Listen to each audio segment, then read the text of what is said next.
വിൻ്ററിന് camp ചെയ്യാനും grill chicken ഉണ്ടാക്കാനും പറ്റിയ ഒരു അടിപൊളി സ്പോട്ട് പരിചയപ്പെടുത്തിയാലോ?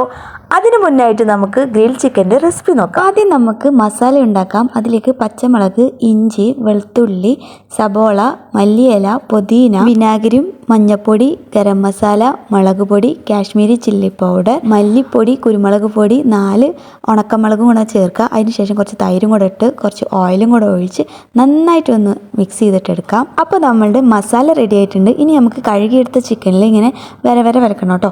അതിനുശേഷം നമുക്ക് ഓരോ ചിക്കൻ എടുത്തിട്ട് അതിലേക്ക് ഇങ്ങനെ മസാല തേച്ച് പിടിപ്പിക്കുക. ഫുള്ളായിട്ട് നമ്മൾ എടുത്തിട്ട് ഇങ്ങനെ മിക്സ് ചെയ്യുമ്പോൾ അതിനുള്ളിലേക്കൊന്നും എത്തില്ല. അപ്പോൾ നമ്മൾ കുറച്ചധികം മസാല എടുത്തിട്ട് ഓരോ ചിക്കനിലും ഇങ്ങനെ പരട്ടിയെടുക്കണം. നമ്മൾ ആച്ചിൻ്റെ ഫാമിലിനെയും കൂടെ കൂട്ടിയിട്ടാണ് നമ്മൾ ചിക്കൻ ഗ്രിൽ ചെയ്യാൻ വേണ്ടി പോയത്. അപ്പോൾ ഒരുപാട് ചിക്കൻ ഞങ്ങൾ മസാല ഒക്കെ പരട്ടി സെറ്റാക്കി വെച്ചിട്ടുണ്ട്. അപ്പോൾ ഞങ്ങൾ പോയ ലൊക്കേഷന് ഹാഫ് ഡെസേർട്ട് വേഴ്സാൻ 2 നല്ല അടിപൊളി ലൊക്കേഷനാണ്. എല്ലാവരും പോവുക, എൻജോയ് ചെയ്യുക.